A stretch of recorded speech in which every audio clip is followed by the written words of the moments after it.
मेरे अंदर कौन से दुर्गुण है, कौन से अवगुण है, कौन सी गलतियां हैं, कौन से ऐसे मानवीय दोष हैं जिनको मैं दूर कर सकता हूँ। और जिनको दूर करने के लिए मेरे पास क्या उपाय है कि मुझे 400 साल से एक उपाय मालूम है और मैं उसी पर काम करता आया, और वो मुझे कबीर साहब ने दिया है। क्या उपाय दिया? निंदक नीरे राखी है, आंगन कुटी छवाए।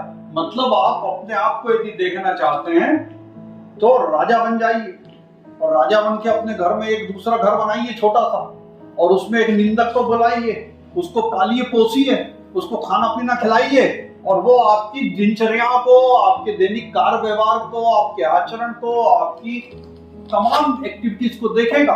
और देखने के बाद रात के समय खाना उसको जब मिलेगा, उसके पहले आप उससे पूछोगे, बेटा पहले मुझे बता, रिपोर्ट दे कि मैं कैसा हूं, मेरे अंदर कौन से दुर्गुण हैं, मैंने कितना क्रोध किया, मैंने कितनी घृणा की, मैंने क्या लालच किया। वो जब सारी रिपोर्ट देगा, उसके बाद मैं उस निंदक को खाना दूंगा, फिर दूसरे दिन उसकी एक्टिविटी वही चालू। लेकिन मेरी हरकतें बदलने के लिए चालू नहीं, मैं तो रोज वही काम करूंगा। निंदक का काम केवल कितना, क्योंकि वो मेरे टुकड़ों पर पल रहा है, तो केवल वो बताने का काम करेगा।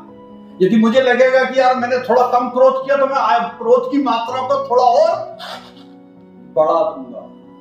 तो ये जो विधि है 400 साल में काम इसलिए नहीं कर पाए, वो इसलिए काम नहीं कर पाए क्योंकि कबीर साहब तो कहकर चले गए, लेकिन ये लोगों के क्रोध को बढ़ाने में और मददगार हो गई, और लोगों के राजा सामंत शाही प्रवृत्तियों को बढ़ाने में भी मददगार हो गई। क्यों? क्योंकि वो ढूंढ के लाते थे आदमी को। इतना पैसा है, घर में कुटी बना रहे हैं, उसको बैठा रहे हैं, उसको छपा रहे हैं और उसको खिला रहे हैं, और खिला पिलाकर फिर उसी से पूछ रहे हैं, तो वो बेचारा बताता है, बड़ा शर्माता हुआ, सकुचाता हुआ, डरते डरते कि माननी थोड़ा ऐसा है, थोड़ा इस क्रोध को थोड़ा ऐसा कर लीजिए तो ठीक हो जाएगा, ज्यादा नुकसान नहीं होगा।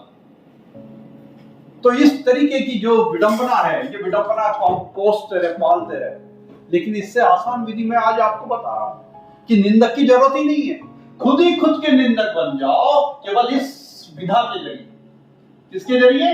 स्वाध्याय के जरिए। सेल्फ स्टडी करने लगो, किसी दूसरों को रखने की जरूरत नहीं। तो आपका आंगन का, कुटी का, खाने पीने का और निंदक का पैसा सीधे सीधे बचने लगेगा, आपको उसकी जरूरत ही नहीं पड़ेगी। तो आप जब सेल्फ स्टडी की तरफ चले जाओगे तो निंदक आप अपने खुद के हो जाओगे। आत्म निंदक के भाव से अपने आप को सजा लो, समृद्ध कर लो, संस्कारित कर लो, उसकी कंडीशनिंग करना आज ही से शुरू कर दो। यदि आपने वो वैसा कर लिया तो आपके अंदर समानांतर रूप से साइमल्टेनियसली एक दूसरा निंदक भी खड़ा हो जाएगा, जो आपके बारे में पूरी स्वतंत्रता के साथ आपको बताएगा, आपका गुलाम नहीं होगा।